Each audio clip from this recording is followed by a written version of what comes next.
दोस्तों सोचिए, एक ऐसा नाम जिसने सिर्फ नेपाल ही नहीं बल्कि पूरी युवा पीढ़ी को हिलाकर रख दिया, जिसने सड़कों पर बैठकर भ्रष्टाचार और सिस्टम की नाइंसाफी के खिलाफ आवाज उठाई और बन गया जेनजी का सबसे बड़ा हीरो। हाँ, हम बात कर रहे हैं बालेन शाह की। लेकिन सवाल ये है, इतना लोकप्रिय, इतना असरदार, इतने जुनूनी युवाओं का नेता बनने के बाद भी क्यों वह नेपाल का प्रधानमंत्री नहीं बन सका? और वहीं सामने है सुशीला कार्की, जो नेपाल की राजनीति में पीएम बनने की दौड़ में सबसे आगे रही।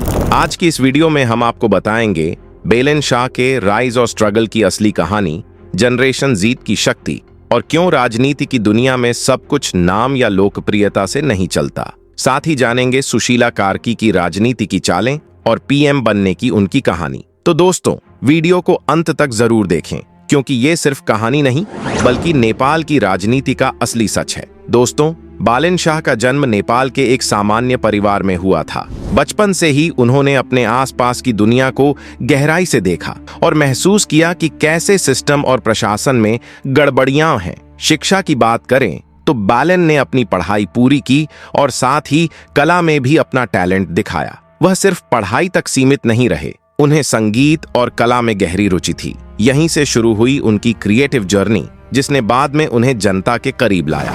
लेकिन सिर्फ कला ही नहीं, बालेन ने समाज में बदलाव लाने का जुनून भी महसूस किया। उन्होंने छोटे स्तर पर एक्टिविज्म शुरू किया, भ्रष्टाचार और मिसमैनेजमेंट के खिलाफ अपनी आवाज उठाई। धीरे धीरे उनकी ये आवाज सोशल मीडिया और जनसमूह में फैलने लगी। यही वजह थी कि जेनजी उनके काम और सोच से जुड़ने लगी। युवा पीढ़ी ने देखा कि बालेन सिर्फ बातें नहीं करते बल्कि एक्शन भी लेते हैं। सड़कों पर बैठना, जनता की समस्याओं को हाईलाइट करना और भ्रष्टाचार के खिलाफ लड़ना, ये सब चीजें उन्हें जेनजी का हीरो बना गई। सच कहें तो बालेन शाह की पहचान उनकी सादगी, सक्रियता और जनता के प्रति ईमानदारी की वजह से बनी। वह सिर्फ नेता नहीं बल्कि एक सिंबल बन गए, एक ऐसा सिंबल जो जेनजी को यह दिखाता है कि अगर आप सही दिशा में काम करें तो आपकी आवाज सुनी जाएगी। दोस्तों, बालेन शाह सिर्फ एक कलाकार या आम युवा नेता नहीं थे। उन्होंने उन मुद्दों को उठाया जिन्हें अक्सर बड़े नेता अनदेखा कर देते थे। उनके प्रमुख इश्यूज थे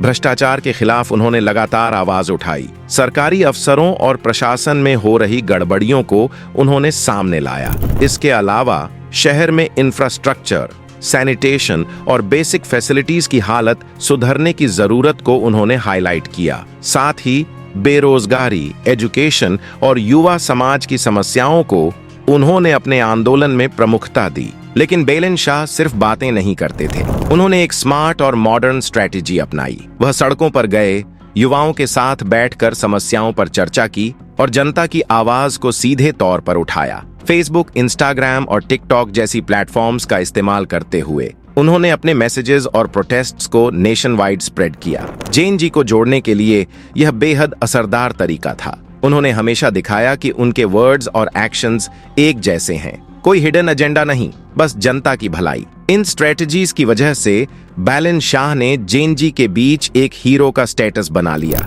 युवा महसूस करने लगे कि यह नेता सिर्फ राजनीति की खिचड़ी में फंसा हुआ नहीं है, बल्कि सच में बदलाव ला सकता है। असल में उनकी लीडरशिप ने यह संदेश दिया, अगर आप सही दिशा में कदम बढ़ाएं तो राजनीति भी बदल सकती है। बालेन शाह की लोकप्रियता इतनी तेजी से बढ़ी कि कई लोगों को विश्वास ही नहीं हुआ। सिर्फ कुछ महीनों में ही वह जनता में एक हीरो बन गए। उनकी सादगी, सीधे मुद्दों पर बात करना और भ्रष्टाचार के खिलाफ लड़ने का तरीका लोगों के दिलों को छू गया।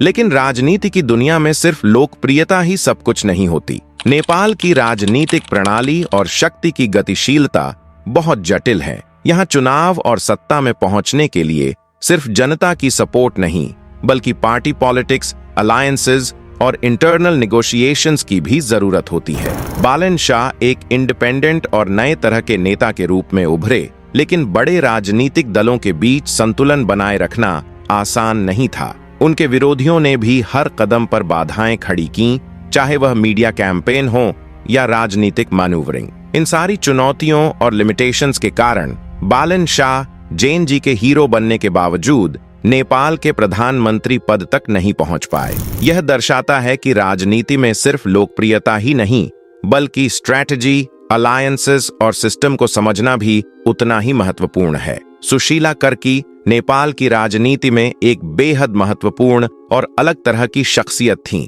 उनका बैकग्राउंड न्यायपालिका और प्रशासनिक क्षेत्र से जुड़ा हुआ था और इसी वजह से उनकी एंट्री पॉलिटिक्स में काफी प्रभावशाली रही। उन्होंने हमेशा अपनी रणनीति और कैलकुलेटेड अप्रोच के जरिए राजनीति में कदम रखा, जो बालन शाह की ग्रास रूट्स और यूथ फोकस्ड स्टाइल से काफी अलग थी। कर्की का ध्यान स्ट्रक्चर्ड पॉलिसीज, इंस्टीट्यूशनल रिफॉर्म्स और रणनीतिक अलायंसेस पर रहता था, जिससे वह सत्ता के कॉरिडोर्स में मजबूती से अपनी जगह बना सकीं। इसके अलावा उन्होंने महिलाओं के लिए नेपाल की पॉलिटिकल स्पेस को बढ़ाने और जेंडर इक्वालिटी पर जोर देने का काम किया, जो उनकी लीडरशिप को और भी महत्वपूर्ण बनाता है। उनकी रणनीति और अप्रोच ने उन्हें नेपाल के पीएम बनने की दौड़ में आगे रखा, जबकि उनके सामने राजनीति की जटिलताओं और विरोधियों की चुनौतियां भी थीं। नेपाल की राजनीति में जैन जी का रोल अब धीरे धीरे नजर आने लगा है।